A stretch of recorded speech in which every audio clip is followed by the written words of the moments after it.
Screen Slurps.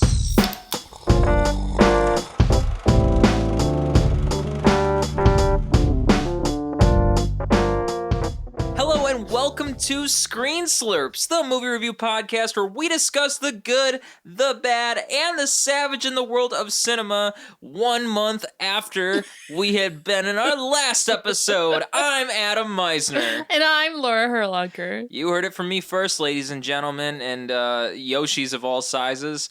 You know what? Cut us some slack, everyone. We've had a lot of life shit going on lately. We're getting married.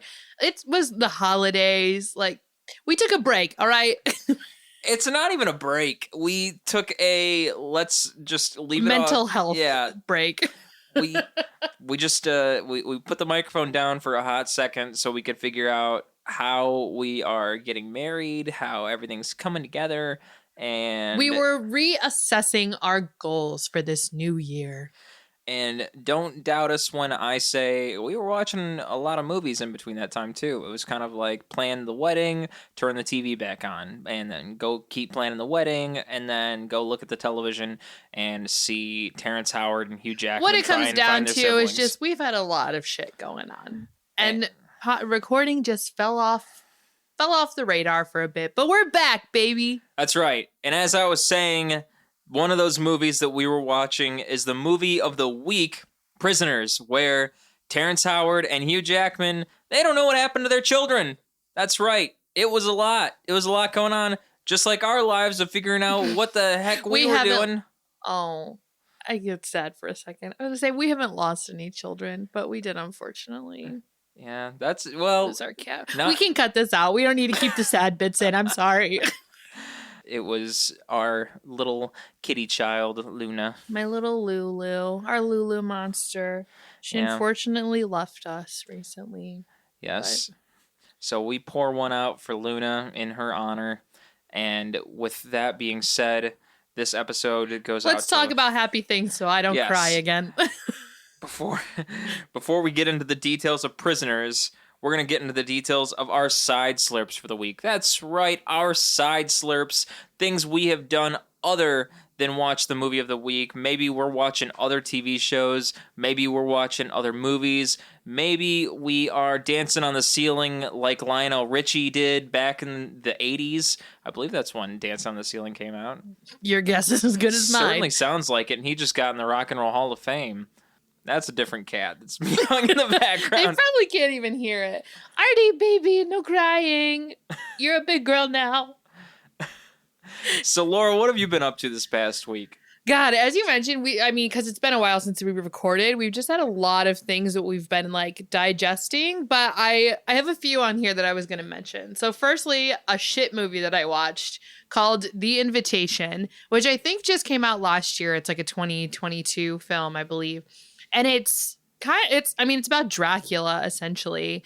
And it's like this modern remake or retelling of Dracula and his three brides. And it stars, I didn't look up her name. Natalie something. She played Melisandre in Game of Thrones. And then the guy that plays Dracula, he's in the new Gossip Girl reboot. I was so excited for it because I love all things like dark, spooky vampires. That's my jam. This movie was just such a letdown. You say The Invitation, I just imagine someone just getting a nice little letter in the mail, like, come over to my birthday party. She was invited to a wedding, and it turns out it's her wedding to Dracula. Oh, damn. A wedding invitation. Yeah. We just sent out. Oh, the relatability factor. I don't think you're Dracula, so I don't think I'm marrying a vampire. Little did you know. Bum, bum, bum. So yeah, I thought I'd talk about that shitty movie I watched. On the book front, I recently read Mouse by Art Spiegelman. This is a graphic novel that Adam had gotten me for Christmas because I'd never read it before and he really wanted me to. And I'm so glad he got it for me. Like I said, it's a graphic novel and it is about a real story of Art Spiegelman's father who survived the Holocaust and his retelling of his time in Poland and in Auschwitz. and, really, like I said, just surviving the Holocaust. It is animals, though. So he tells it as in they're animals and not real people. So all of the Jewish people are mice. The Nazis are cats. Like the Americans are dogs, I believe, which seems very fitting. Like the Americans are dogs. But it was a really, really, really good book. And not just because, obviously it's heavy and it's emotional because it's a real story about the Holocaust and you're exposed to like the horrors of what happened to these people and how strong they must have been and what they dealt with. But also just like visually, the drawings were really great. The storytelling was really good. I really felt like I had a good picture of who Art Spiegelman and his father were, like what their relationship was. And his father is unfortunately passed away at this point, but you can really tell like the love and the relationship that he had with his dad throughout the book. And it was just really good. I highly suggest it for anyone. Being a graphic novel, it's a quick read.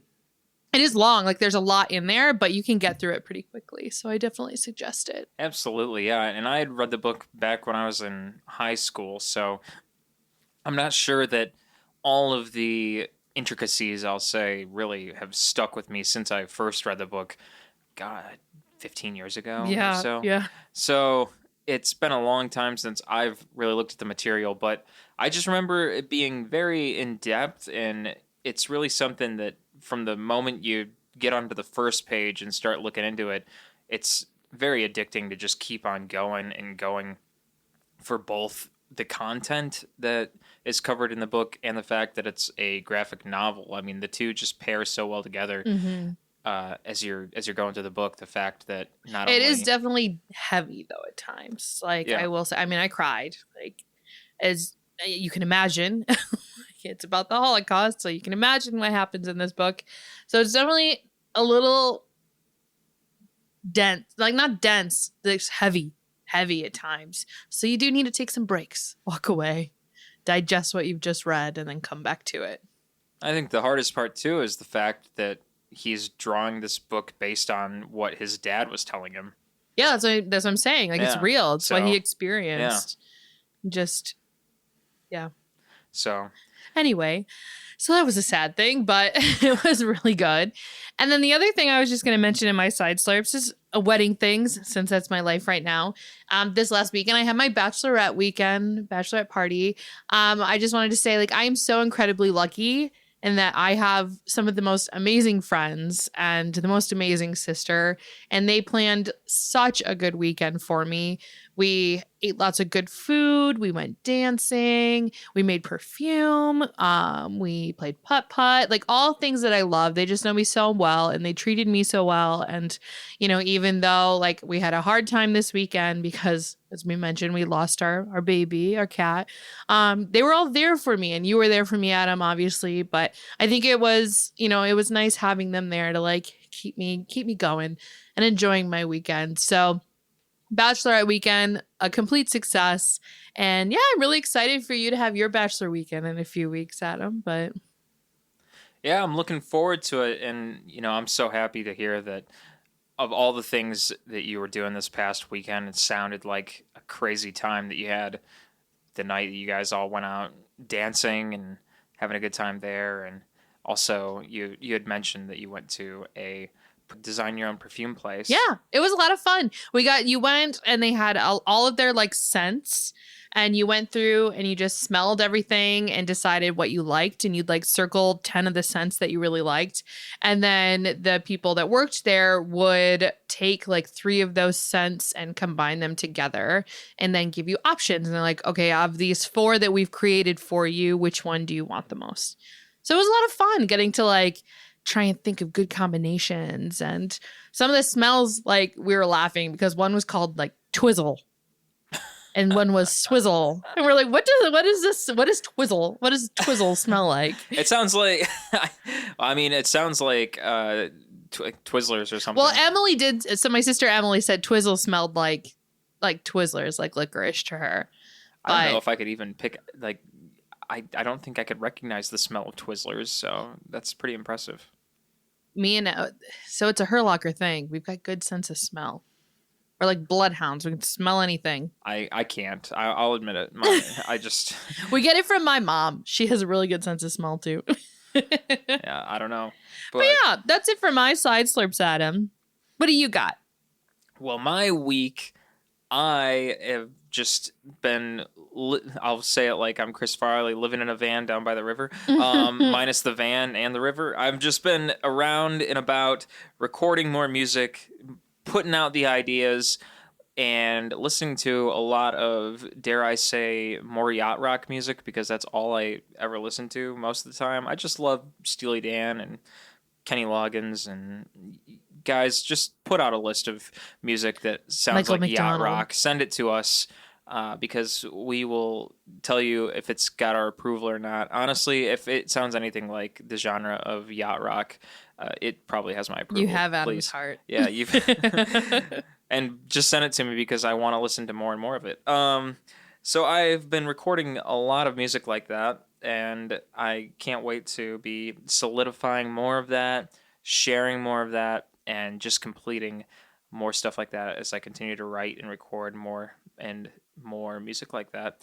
And in addition to that, in the down times, Laura and I have been watching more of the show BattleBots, because we're only in the year 2019 right now, I think, on BattleBots, and that show has been going on for years. And If you've been a longtime listener of this show, you know that we get into these like funks and we're just obsessive and we will watch a lot of something. Yeah.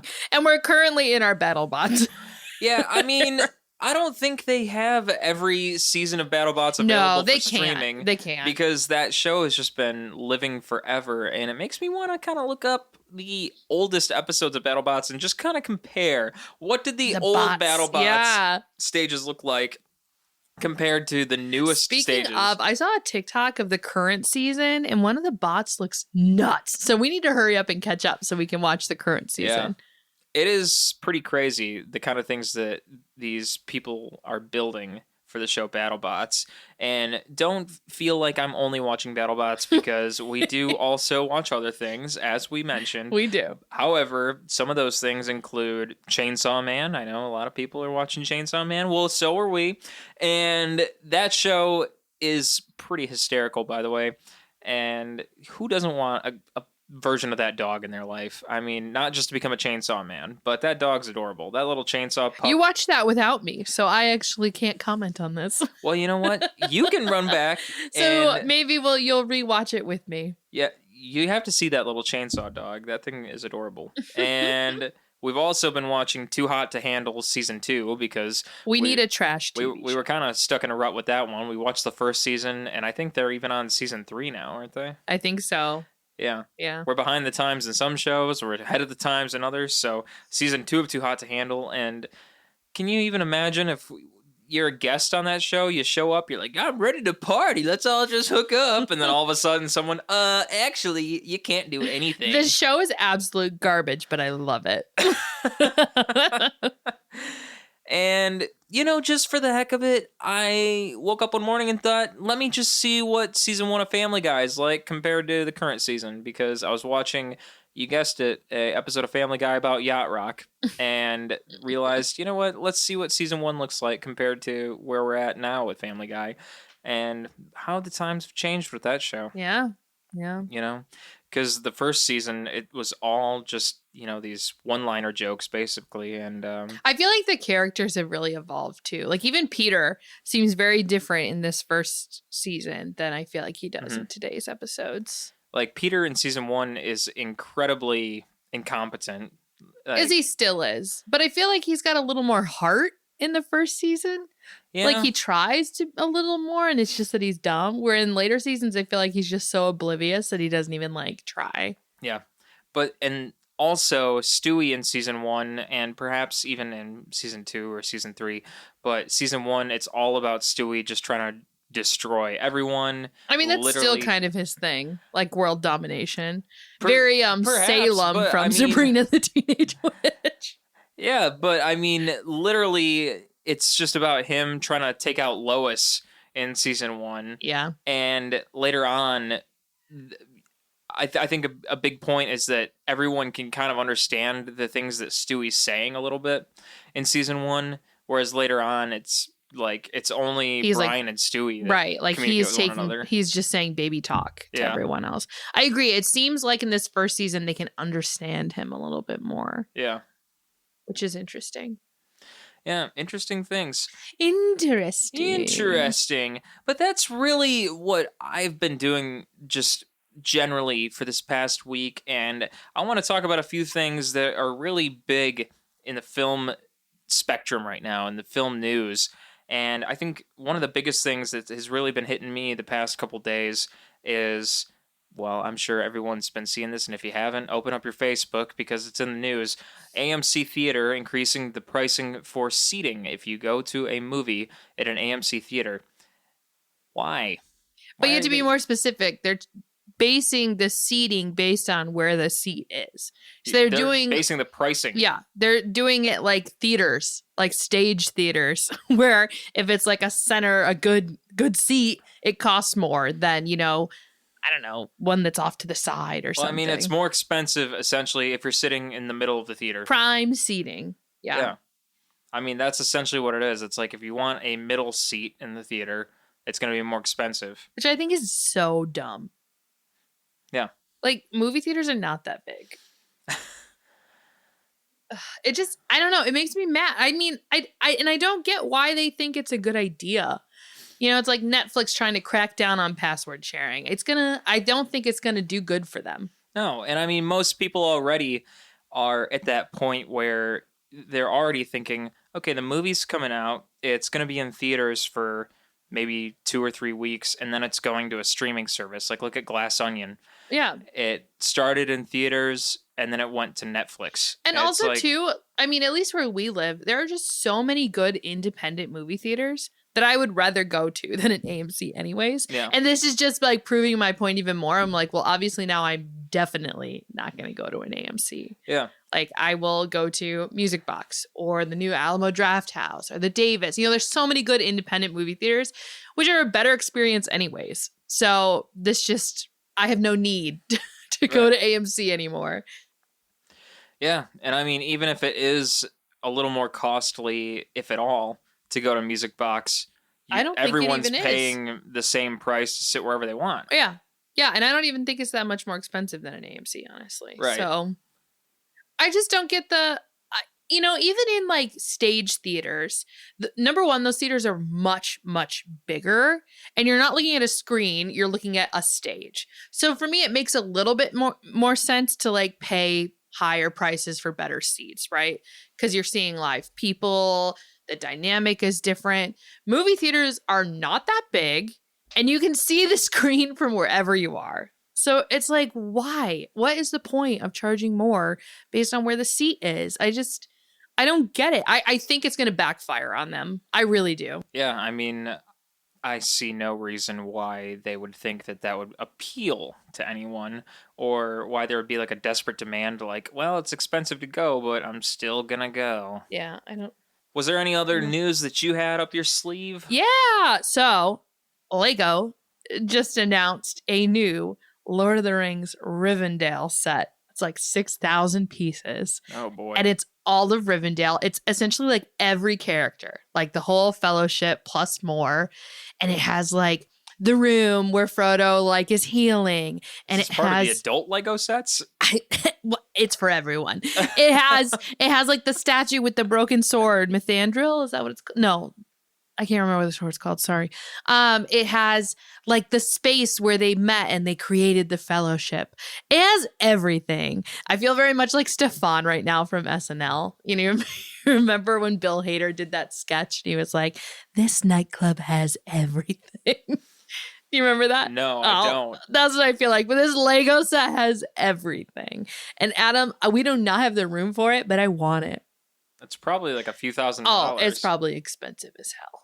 But I want it. Well, put it on your wish list, and we'll keep that in mind. Okay. We'll keep your fingers crossed on that Rivendell set, and we'll see where we can fit that into I'll ask for it for Christmas. our little cubby hole here at our apartment. I don't know how big it is. It didn't look like gigantic. I'll look up the I'm measurements. curious, to see how large the Lego box is. We'll look it up after. Comes in a Santa-sized sack. I don't know. It's the size of a car. Oh my goodness. But with that being said, I think we should dive right into our film of the week, which is Prisoners, which takes us back 10 years to the year 2013. Prisoners was released in 2013.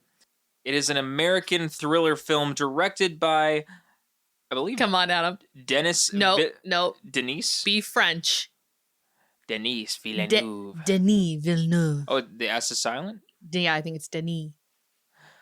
An American thriller film directed by Denis Villeneuve.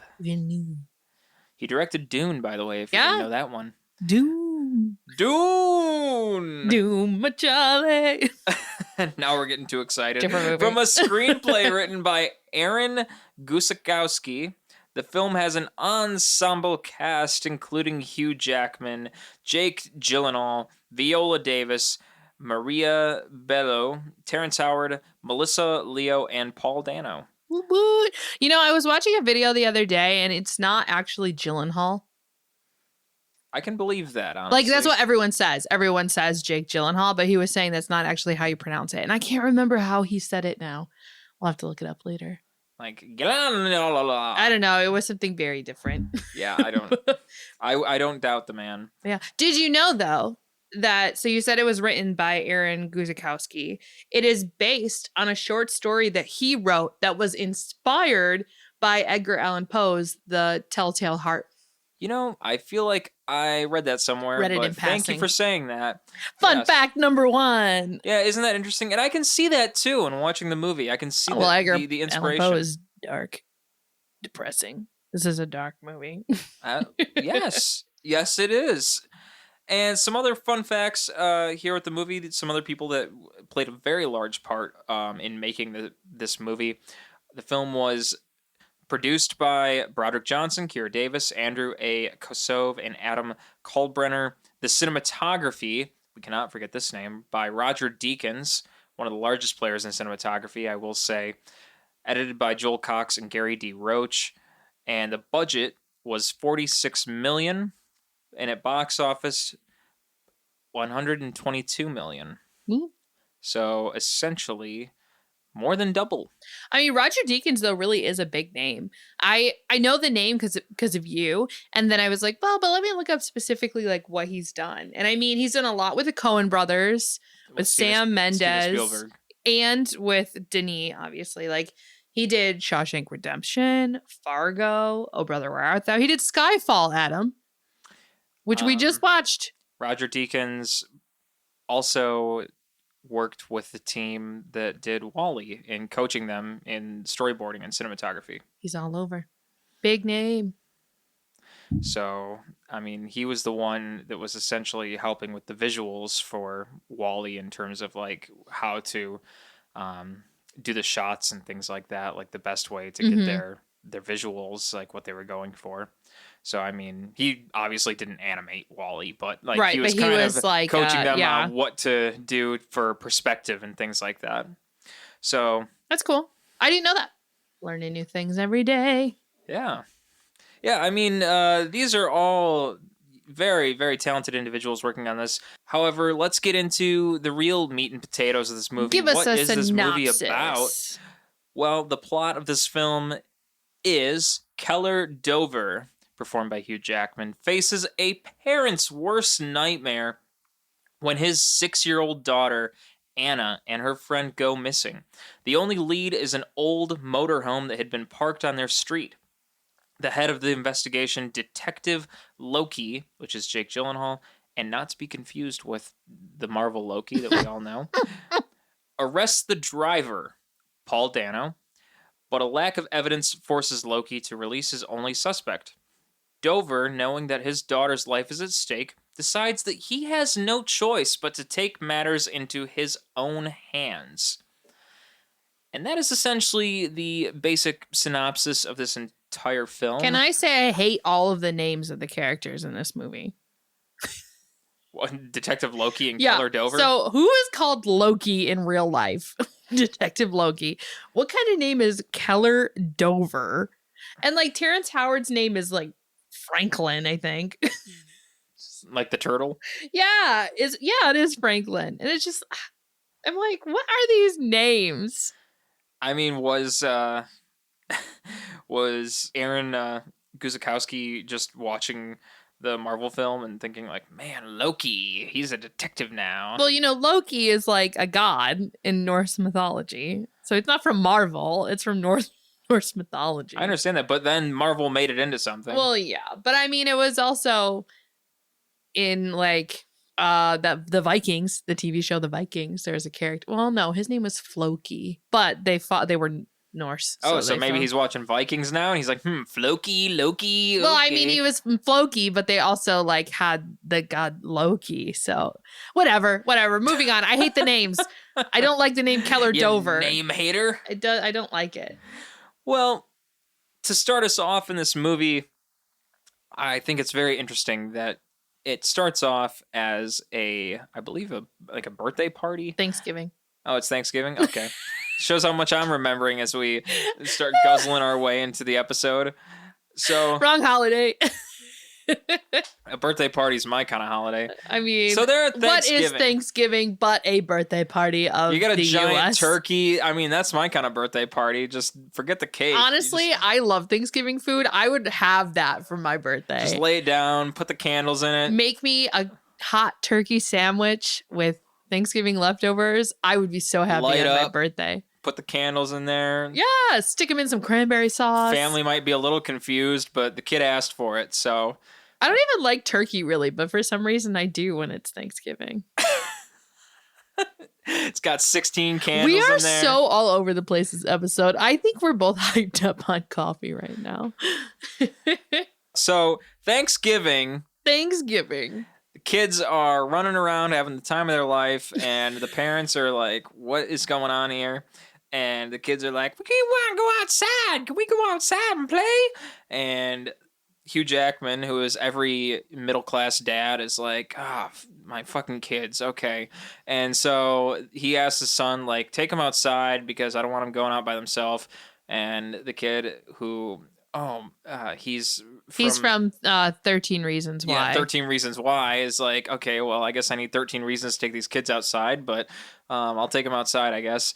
And so he takes them outside, and they're both like, ooh, an RV, let's go play on that. And he's like, no. Get off the RV. Yeah, don't get on that. That's not safe. And so they stop playing on the RV. He takes them inside, and then no one can find them.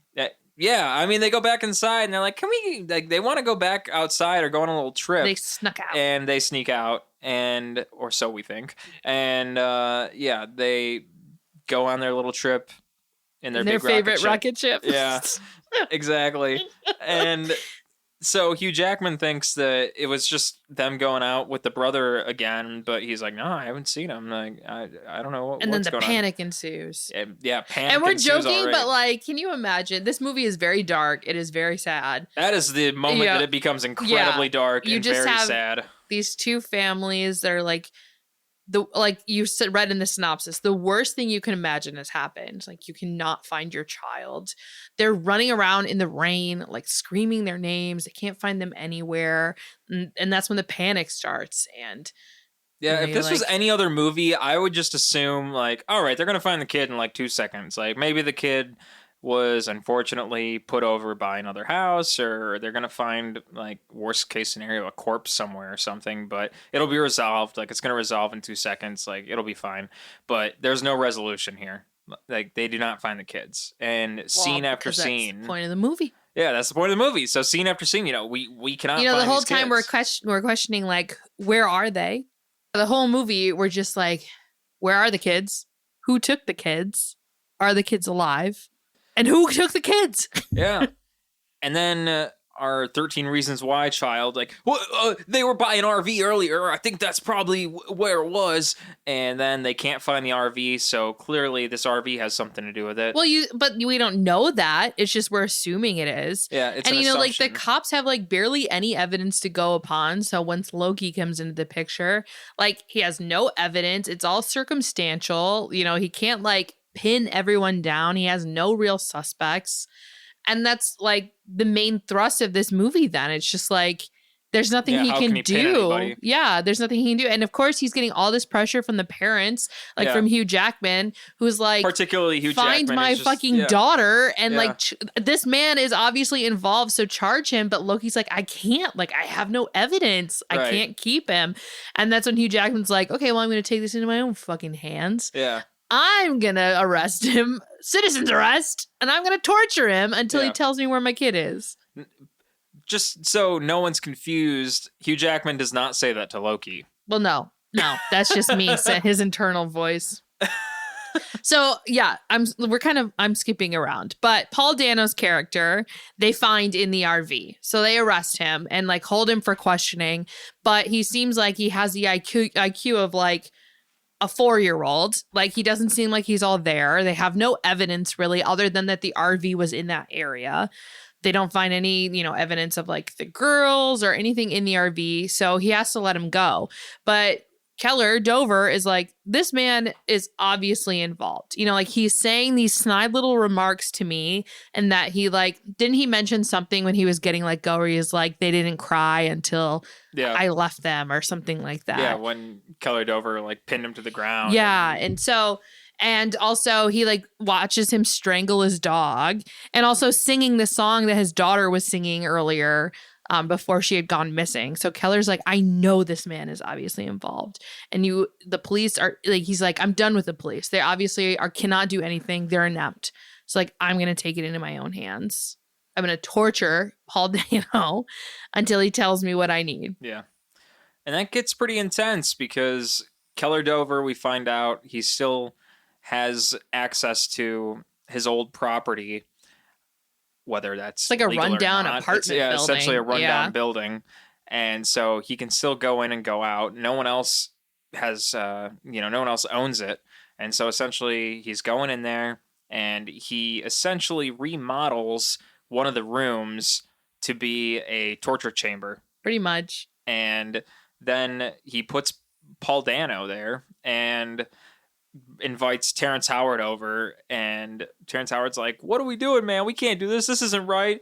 And Hugh Jackman, or Keller Dover, I should say, is like, well, this is the only way we're going to get information on where our kids are. So yeah.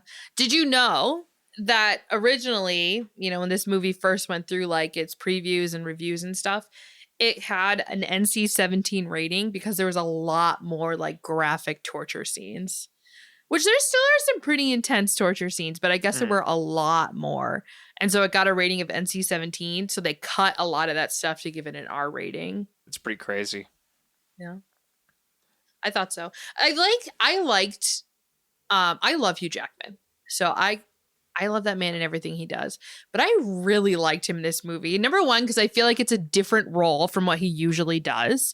Like you don't really, I don't know, for me at least, I feel like other than Wolverine, you don't see him as this like dark, like troubled man. I don't know. Yeah, well, I like seeing actors when they're not just placed in this like perfectionist role. Yeah, and I liked that he was complicated and you were like rooting for him, but at the same time you were like, but what he's doing is wrong. I don't know. I thought it was a good shift for Hugh Jackman. I liked it a lot. I like seeing actors that are always put in these stereotyped roles. Yeah, breaking then being free. placed into a role of normality. Yeah. I do feel like Jake Gyllenhaal, who is also great in this movie, but I feel like he gets into a shtick and he plays a very similar character in lots of things. He's always got that same vibe. The same vibe in this role? Yeah, like think of that one we just watched where he was the like EMT or the crisis phone operator guy, and like Nightcrawler. He always plays this like quiet, awkward, dark kind of.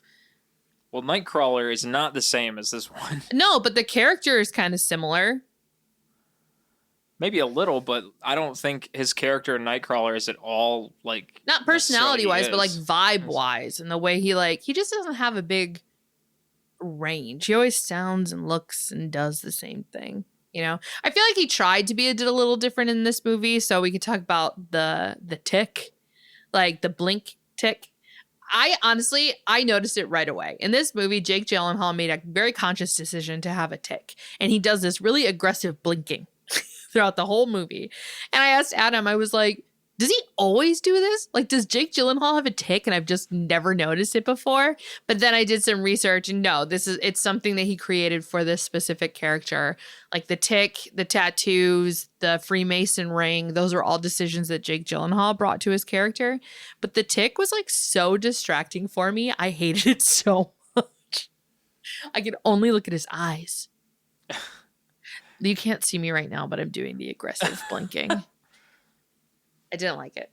Yeah, I mean, I think it's always nice for actors to have that kind of range between, for someone like Adam Sandler, another actor where it's always people just thought that it was just only these silly, one-off comedies like Waterboy and Mr. Deeds. Mr. Deeds and Big things Daddy. like that. And then you put them into something like Uncut Gems. Yeah, Uncut Gems. Uncut Gems. Uncut Gems. Or why can I not think of the name of the other movie? 50 First Dates. No, that's not the same Blended. one. No, I'm thinking of the other. Punch Drunk Love. Yes, Punch Drunk Love. I was sitting here thinking, and I was like, what's another great Yeah, movie? you put Adam Sandler into a movie like Punch Drunk Love, and it's that signal moving the actor from something where it's just these stupid comedies, not in a bad way. I just mean like stupid joke comedies that everyone expects the character to keep doing the same thing over and over and over, all the same kind of movies, and then moving Adam Sandler into something where it's much more of a different kind of character and of normality. And, Punch Drunk Love is much more of a drama than some kind of comedy. Right. So. Speaking of the acting in this movie, originally it was Mark Wahlberg and Christian Bale who were set to star in this movie. I did see that. And initially I was like, who would play who? And then I was like, obviously Mark Wahlberg would be the cop. Like, that's Mark Wahlberg's thing. He always plays like a cop or a detective or something. You think so? I could see it the other way, No, Christian Bale is the detective. No, he would definitely be the dad and Wahlberg would be the cop. That's how I feel like that's the only way it would work. I only see Mark Wahlberg as a cop. I don't know. I think you're being kind of picky there. Shticks. No, I feel like that's the way it was set probably. But yeah, as this movie progresses, it just gets more and more deeper into the little intricacies. It gets more confusing. Yeah, I mean, I guess in a good way. Confusing is in like, who has the girls? Because originally we think it is Paul Dano, but then we start to doubt it because we see that other guy, right, who shows up at their vigil and we see breaking into the family's houses and like stealing things. Right. And so you're like, is it this guy? Well, is it this guy? And then there's the whole priest like side plot. Yeah, and I was kind of wondering when I first watched this movie, it's like, is the priest someone who is taking people? When, spoiler alert, but you realize there was a guy that the priest had murdered and was in the basement of the priest's church. And you learn much later on in the movie that the necklace that was around the priest's neck. No, the dead man's neck. Not the priest's neck. My apologies. The dead man's neck holds great significance when you learn the symbol that is on that necklace. Yeah. Honestly, it seems all so like disconnected, but it all comes together in the end. Yes. Which is, I mean, props to Aaron, the writer. Like, such a good way, like weaving of different stories into one. Absolutely. So yeah, so we have this priest who killed this man, and he killed the man because the man had said he was like kidnapping and, like doing bad things to children. And he's like, well, I killed him so he wouldn't do it anymore. But you're like, what does this have to do with anything? And then we have Paul Dano, and then we have this other guy that we see like breaking into houses. And then you have Paul Dano's aunt, who was like his guardian. And she just is like this sweet old lady that, she's just taking care of her nephew who's a little troubled, but he's a good boy. Yeah, or so you think. So you think. Yeah. And as the movie progresses, it just gets more and more complicated. And in in summary of all of that, we find out later on the second guy that's not Paul Dano, and we think that he may have been the one to take the children. He gets captured by the police, and upon being captured by the police, he's drawing all of these mazes in the police quarters, and Detective Loki is asking what did the mazes represent, and the guy does not answer the question and happens to get his hands on a pistol and shoots himself. So he doesn't. But even before that, so the guy with the mazes, in his house, they find a bunch of clothes with blood on them, and Keller Dover and Terrence Howard's character Franklin identify the clothing as being their daughter's with blood on it, and he admits to killing the girls, right? He falsely admits to doing it. So they think he's the guy, that they have him. But then he kills himself, as you just said. He gets a hold of a gun. And then it turns out the blood is not human blood on the clothing. It's pig's blood. Right. The police explain that. Right. And you also see a pig's head in the house, too. Yeah. So he had just snuck into the house to steal clothing, put blood on it so that he could falsely admit to doing the crime. So you think it's him, but then we learn, no, it's not him. So we're back to square one. And it's okay, who is it then? And still, Paul Dano's character is still being detained by Keller Dover in this house and being tortured because he still believes that he has something to do with his daughter's missing. And Paul Dano just says to Keller Dover as he's being melted in a hot shower. Yeah, pretty much. Yeah, because Keller Dover set up a boiling water shower in there to try and get answers out of him. And all Paul Dano is telling Keller Dover is it's a maze.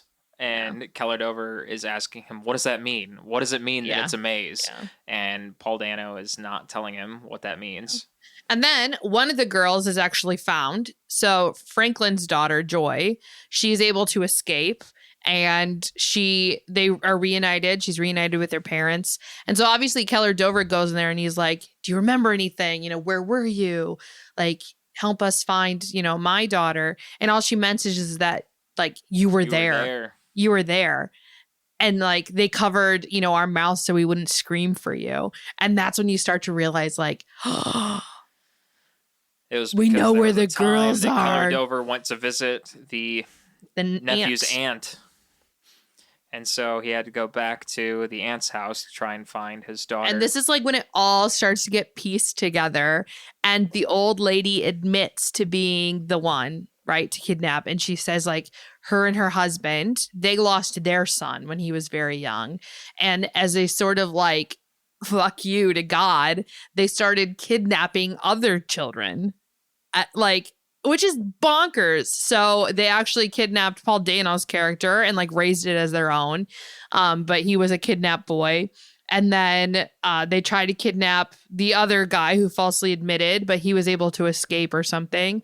And then, her husband went missing, which we now learned the priest killed him. And so she's still been trying to do her mission and kidnap these children as an FU to God because he took her son. And so Keller shows up because he knows, and she drugs him and puts him in a pit in her backyard. Yeah, that's covered by a cart. A wooden plank, essentially, a wooden pallet covers the hole that she puts him in with no light source in there, and then covers that with a car, so you really can't see where it is. And his only saving grace that's in that hole is his daughter's whistle. Right. So her emergency whistle. So now he's trapped. And you're well, what the hell's going to happen now? But Loki. So Loki, while he's at the old lady's house getting put into a pit, Loki finds Paul Dano's character and, sets him free. And so he goes to the aunt to be we found your nephew, he's been tortured, but we found him. And while he's there, he sees a picture of her dead husband with the maze necklace. And he's starting to piece things together. And he's oh my God, she's involved. she's the one that's done the kidnapping. So he's like running through the house and he comes upon her injecting Keller's daughter with some drug. There's a shootout. Loki gets hit. So he's been shot. He does kill the woman.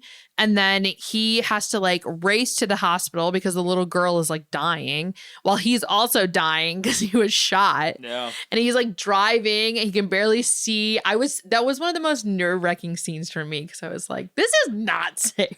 I can only imagine if it's a cop with its lights on and Swerving all over the place. The way this movie shows that is kind of like the other cars in the lane just not giving a shit at all. They're just kind of like, no, we're just still driving. Yeah, I don't know. But luckily, he makes it in time. The little girl is okay. He's okay. But they all have no idea where Keller is. But it does show him back at the house, I believe, in the daytime. Yeah. Okay. So the girl and Keller's wife go see Loki in the hospital. And the wife is like, well, Loki's pretty much like, if I ever find Keller, like, I have to arrest him because he tortured this man. I have to. And she's like, I understand, but, he's a good man. Like, he was doing it and, to find his daughter. Like, he is a good man, even though he did this bad thing. And Loki's like, yeah, but, I'd have to arrest him. But then they're at the old woman's house excavating the yard because there's dead bodies in the yard. So they're trying to find the other children that she had like kidnapped and killed. And he's standing there and he's hearing this like whistle. And he kind of is like, I think I'm just hearing things. But then he hears it again. And you're like, oh, is he going to find Keller? And then that's the end. Cut to black. You never know if he finds. I like to think that he found Keller, got him out, and then let him like go free. As in, like, he wouldn't be able to be with his family because, like, Loki would have to arrest him. But he was like, just get the fuck out of here, man. Like, run away. I won't arrest you. Your daughter's safe. That's how I feel it went. That would be nice, but I don't know. I highly doubt that. I know, but that's just me wanting to have a happy ending. Probably be like, you're under arrest. Probably. Or he just ignores the sound. Like, and walks away. He's like, and Keller dies in the pit. Yeah. He's like, oh, what a weird noise. Yeah. Well, because it's like, you can barely hear it. It's like the smallest little whistle. You would think, though, if they're excavating the yard, that they would find him eventually excavate that yard to get to him. Yeah, but by that point, he might be dead already. That's true, too.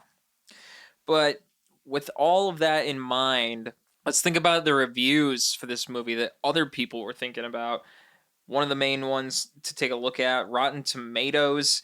When this movie came out, in all of the time that has passed, 81% critic, 87% from the audience. I think that's safe to say for this movie. People like it. People enjoy this movie.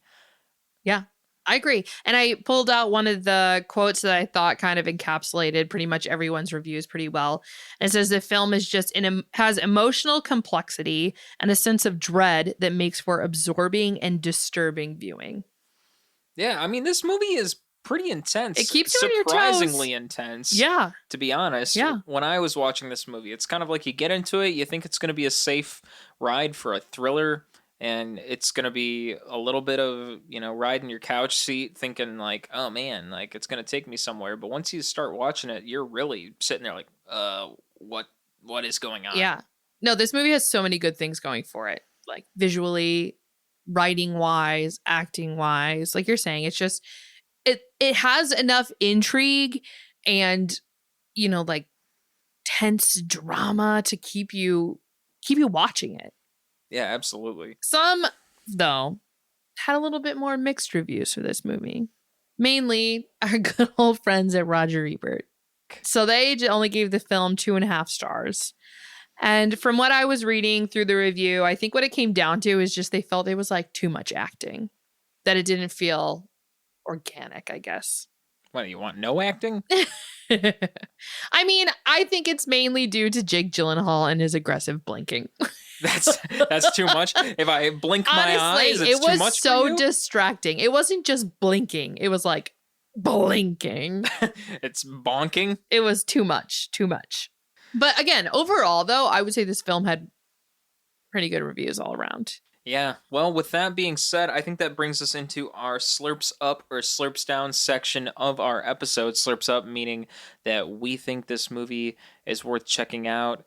We think that you should watch it, and we think that it deserves high praise. And slurps down meaning that we think that you should not check it out. We think that you should throw it in the trash, and we think that you should light that trash can on fire, and that it's that the film should just be a prisoner of your own bearing. Laura, what do you think? Slurps up or slurps down? No, absolutely, it slurps up on this movie. I mean, as we've said, it's so good. It just kept me like so invested the whole time.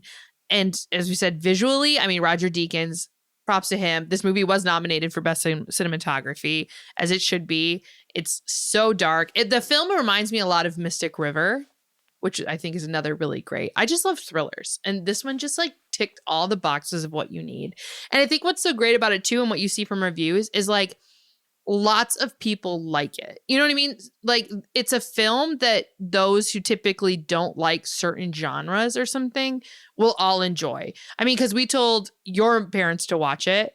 They loved it. And they usually don't really like the same kinds of movies that we do. Your brother and sister-in-law watched it. They really liked it. My parents have seen it. They really like it. Like, it just seems like this movie can be enjoyable for not enjoyable in the happy sense, but in the sense that like you get invested and you just want to keep watching for anyone. It's not like it doesn't have a shtick. It doesn't have a specific genre. Like, yes, it's a thriller, but it's so much more than that. And I think that just speaks volumes for how good this movie really is. So definitely a slurps up for me. Yeah, and I agree 100%. It is a slurps up for me as well. And I do love mystery thriller movies.